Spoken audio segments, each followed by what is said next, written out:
Hi welcome to my channel ఎనిమినాని. ఉస్తాద్ భగత్ సింగ్ సినిమాకి సంబంధించి సినిమా టికెట్ల రేట్లకు సంబంధించి ఆంధ్రప్రదేశ్ గవర్నమెంట్ అయితే ఒక జీవో అయితే రిలీజ్ చేసిందన్న.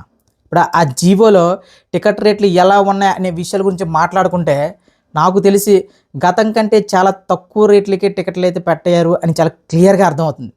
ముఖ్యంగా ఎలాంటి పెయిడ్ ప్రీమియర్స్ లేవు. ఉదయం 4 గంటల నుంచి షోస్ మొదలవుతున్నాయి. దాదాపు ఒక 6 షోస్ పడబోతున్నాయి అన్న ఈ సినిమాకి సంబంధించి, ఉస్తాద్ భగత్ సింగ్ సినిమాకి సంబంధించి ఒక డేలో, ఒక మామూలు ఒక సింగిల్ స్క్రీన్ థియేటర్లో. సో ఉదయం 4 గంటల షోకి ఏమో 500 రూపాయల టికెట్, ఇక ఏ సెంటర్లో అయితే 250 రూపాయల టికెట్, బి సెంటర్లో అయితే 200 రూపాయల టికెట్, ఇక ప్లక్స్కి వచ్చేసరికి అయితే దాదాపు 300 రూపాయల వరకు టికెట్ రేట్లు అయితే నిర్ణయించడం జరిగింది. సో ఇప్పుడు ఇవే టికెట్ రేట్లు తెలంగాణలో కూడా వర్తిస్తాయి అంటే ఖచ్చితంగా వర్తిస్తాయని చాలా క్లియర్గా అర్థమవుతుంది. ఎందుకంటే అన్న, ఇదివరకు తెలంగాణ గవర్నమెంట్ ఏదైనా సినిమాకి సంబంధించి టికెట్ రేట్లు పెంచుకోవాలంటే దాదాపు 90 రోజుల ముందు అప్పీల్ చేసుకోవాలని పెట్టింది. సో దాన్ని వీళ్ళు సుప్రీంకోర్టుకి వెళ్ళి మైత్రి మూవీ మేకర్స్ ఒక జీవో అయితే తెచ్చుకున్నారు. అదేంటంటే ఒక ఆర్డర్ అయితే తెచ్చుకున్నారు. అదేంటంటే సో ఏదైతే హైకోర్టు ఇచ్చిన జీవో, తెలంగాణ హైకోర్టు ఏదైతే ఇచ్చిందో దాన్ని రద్దు చేస్తూ టికెట్ రేట్లు పెంచే అధికారం గవర్నమెంట్కి ఉంది అనే రకంగా ఒక తీర్పునైతే ఇచ్చింది. సో దీన్ని బట్టి మైత్రి మూవీ మేకర్స్ వాళ్ళకి ఇప్పుడు తెలంగాణలో కూడా ఆంధ్రప్రదేశ్లో ఎలాంటి బెనిఫిట్స్ అయితే, ఎలాంటి టికెట్ రేట్స్ అయితే వచ్చాయో అలాంటి టికెట్ రేట్సే రాబోతున్నాయి చాలా క్లియర్గా అర్థమవుతుంది. నిజంగా ఉస్తాద్ భగత్ సింగ్ టీం చేస్తున్న మంచి పని ఏంటంటే ఓ 1000, ఓ 350, 450 టికెట్ రేట్లు కాకుండా ఒక కంప్లీట్గా, అంటే 4 గంటల షోకి ఫ్యాన్స్ ఖచ్చితంగా వెళ్తారు, ఇది పక్క. అది 1000 పెట్టినా 500 పెట్టినా కానీ ఒక టాక్ అయితే నడుస్తుంది. ఈ ఫ్యాన్స్ అనే మత్తులో చాలామంది, ఈ ఫ్యాన్స్ మత్తులో ఉన్న వాళ్ళందరి దగ్గర లూటీ చేస్తున్నారు ఈ సినిమా వాళ్ళని చెప్పి ఏదైతే టాక్ వస్తుందో, ఇలాంటి నేపథ్యంలో అసలు ప్రీమియర్ షో అనేది లేదా బెనిఫిట్ షో అనేది 1000 రూపాయలు ఎక్కడో ఉండేది. యాక్చువల్లీ ఓజీ సినిమా కూడా మనం 1000కి కొన్నాం. సో అలాంటి ఆ టికెట్ రేట్లు 500కి తగ్గించడంతో ఖచ్చితంగా ఇది ఒక ఫ్యాన్స్కి మాత్రం ఒక గొప్ప ఊరట. ఎందుకంటే ఇప్పుడు 500 రూపాయల టికెట్ అనుకోండి, ఖచ్చితంగా 1000 పట్టుకుని ఫ్యాన్ అనే థియేటర్ దగ్గరికి వెళ్తాడు. ఇప్పుడు 500 రూపాయల టికెట్ నెక్స్ట్ మళ్ళీ మార్నింగ్ షోకి ఖచ్చితంగా దొబ్బేస్తారన్న.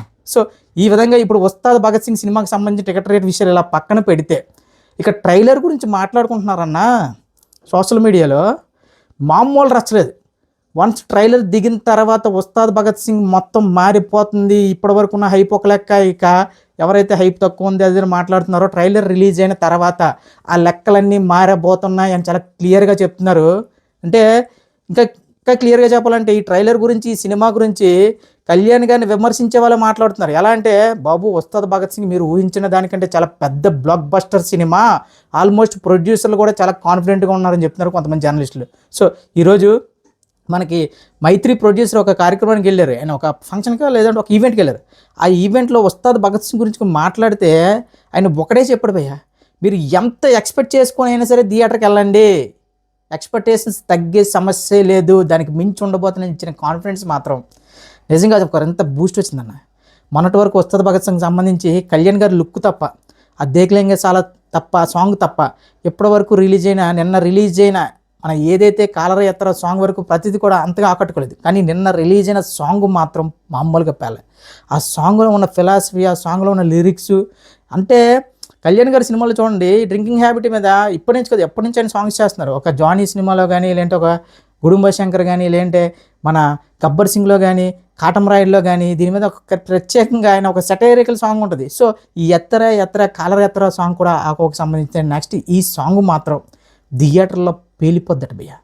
దీనికి తోడు నేను హరీష్ శంకర్ జీవి గారికి ఇచ్చిన ఒక ఇంటర్వ్యూలో ఒక మాట చెప్పాడు, ఈ సాంగ్ కాదు ఒక స్పెషల్ సర్ప్రైజ్ ఒక సాంగ్ ఉంది, అది ఒక సాంగ్, అది మీరు డైరెక్ట్గా థియేటర్లోనే చూడాలి, అది మాత్రం మామూలు బ్లాస్ట్ కాదు, దానికి సంబంధించి ప్రీ రిలీజ్ ఈవెంట్లో ఒక చిన్న హింట్ ఇవ్వబోతున్నానని చెప్పి అన్నాడు.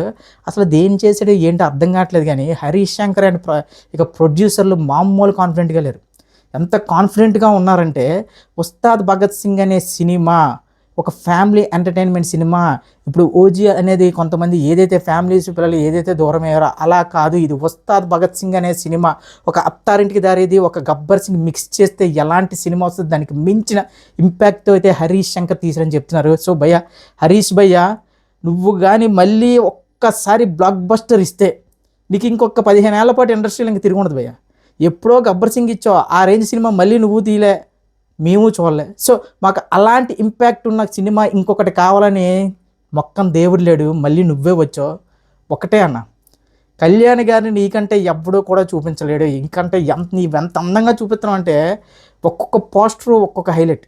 సో దీన్ని బట్టి హరీష్ శంకర్ మీద ఇంకా ఫ్యాన్స్లోనే కొంతమంది రకరకాలుగా మాట్లాడుతున్నారు అనుకోండి. అవన్నీ విషయాలు పక్కన పెడితే రేపు ట్రైలర్ రిలీజ్ అయిన తర్వాత మాత్రం, రేపు ఈవినింగ్ అంటున్న ట్రైలరు, వన్స్ ట్రైలర్ డ్రాప్ అయిన తర్వాత మాత్రం హరీష్ శంకర్ని ఆకాశానికి ఎత్తేస్తారట కళ్యాణ్ గారు అభిమానులు. సో దీన్ని బట్టి ట్రైలర్ ఎలా కట్ చేసి ఉంటారు, సినిమా ఎలా తీసుంటాడని మీ వాక్ వదిలేస్తున్నాను. ముఖ్యంగా ఈ సినిమాలో కళ్యాణ్ గారి డైలాగ్స్ ఎలా పేలుతాయంటే గబ్బర్ సింగ్కి మించి డైలాగ్స్ అయితే పేలబోతున్నాయంటే అది కూడా ఒక సామాజిక ప్రవృత్తి ఉన్న డైలాగ్ అయితే మామూలుగా పేలబట్టను. సో ఇవన్నీ స్పెషాలిటీలు ఉండడం బట్టే ప్రొడ్యూసర్లు మైత్రి వాళ్ళు మామూలు కాదన్నా. వాళ్ళు ఏది పడితే అది బంగారం. అది ఏ లాంగ్వేజ్ అయినా ఏదైనా సరే. అలాంటి ప్రొడ్యూసర్లు ఇప్పుడు హరీష్ శంకర్ గారు, కళ్యాణ్ గారు ఖచ్చితంగా ఇది మామూలు మ్యాజిక్ అయితే కాదు. ఉస్తాద్ భగత్ సింగ్ అనే cinema sure shot block buster cinema. Kalyan గారి సినిమాకి హైప్ లేదు, కళ్యాణ్ గారి సినిమాకి ఏ ఓపెనింగ్స్ వస్తాయా, ఇవి అవి అలాంటి మాటలు విని విని విని చిరాకు వచ్చేస్తుంది. ఎందుకంటే అన్న అలా మాట్లాడిన ప్రతిసారి ఆయన డే 1 రికార్డులు, ఫస్ట్ వీక్ రికార్డులు ఇండియాలో ఏ హీరోకి లేనటువంటి రికార్డులు పెడుతున్నాడు అతను. ఇప్పుడు ఓజీ సినిమా రికార్డులు దురంధర్ 2 కొట్టడం ఏంటి భయ, నాకు అర్థం కావట్లేదు. ఓజీ అనేది ఒక రీజనల్ సినిమా, మా కళ్యాణ్ బాబు అనేవాడు ఒక రీజనల్ హీరో, తెలుగు రాష్ట్రాల వరకే హీరో. అలాంటిది దురంధర్ అనే సినిమా ఒక బ్లాక్ బస్టర్ సినిమా, దానికి సీక్వెల్ హైప్తో వస్తున్న సినిమా ఇప్పుడు కొట్టడం అంటే ఒక్కసారి ఊహించుకోండి. రీజనల్ లాంగ్వేజ్తోనే ఇలాంటి లెక్కలో పెడుతున్నాడంటే కళ్యాణ్ బాబు రేంజ్ ఏంటో ఒక్కసారి అర్థం చేసుకోండి. దీనికి మించి ఇంకా కళ్యాణ్ గారి గురించి ఎక్స్ప్లెయిన్ చేయడం కానీ, కళ్యాణ్ గురించి క్రేజ్ గురించి మాట్లాడడం అనేది ఇంకా ఎలా ఉంటుందంటే అన్న, టు బీ ఫ్రాంక్, ప్రతి సినిమాకి ఇదే గోల. హైప్ లేదేంటి, ఇది లేదేంటి అని ఎన్నిసార్లు ప్రూవ్ చేస్తారా బాబు. కళ్యాణ్ గారి సినిమాకి ప్రత్యేకంగా హైప్ క్రియేట్ చేయాల్సిన అవసరం లేదు. కళ్యాణ్ గారి సినిమా రిలీజ్ అవుతుందంటే చాలు, ఫ్యాన్స్ తండోపతండాలుగా ఎక్కడి నుంచి వస్తారో తెలియదు, హడావిడి చేస్తారు, వెళ్ళిపోతారు. దానికి తోడు సినిమాకి కానీ వన్స్ పాజిటివ్ టాక్ పడిందా, ఆ ఊచకోత ఏ లెవెల్లో ఉంటుంది అనేది మీరు ఉస్తాద్ భగత్ సింగ్తో చూస్తారు. ఈ ఓజీ అనేది కేవలం ఒక శాంపుల్ మాత్రమే కళ్యాణ్ గారి స్టామినాకి. ఉస్తాద్ భగత్ సింగ్ అనే సినిమా కళ్యాణ్ గారి ఒక పెద్ద ఇది ఎక్స్ప్లోజన్ భయ్యా.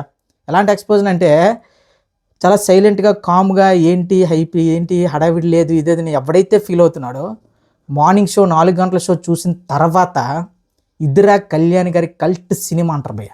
ఉస్తాద్ భగత్ సింగ్ సినిమాలో ఒక ఊరమాస్ కళ్యాణ్ గారితో పాటు ఒక పోలీస్ క్యారెక్టర్లో ఆయన చేసే ఇంకా సీన్స్ కానీ అవన్నీ కూడా వేరే లెవెల్లో తీశారంట హరీష్ శంకర్. సో దీన్ని బట్టి ఒక్కసారి చెప్తున్నా, మళ్ళీ చెప్తున్నా, కళ్యాణ్ గారు వన్స్ ఒక పాజిటివ్ టాక్ పడితే ఆయన సినిమాకి ఆ ఊచకోత ఎలా ఉంటుందంటే, మళ్ళీ ఆ రికార్డులు కొట్టాలంటే మీరు పాన్ ఇండియా సినిమాలు, పాన్ పరాగ సినిమాలు అని వేరే కంటెంట్లతో 1000 కోట్ల కంటెంట్లతో రావాలి. కానీ కళ్యాణ్ గారు సింగల్గా వస్తారు, మొత్తం రికార్డులన్నీ తుడిచిపెట్టేస్తారు.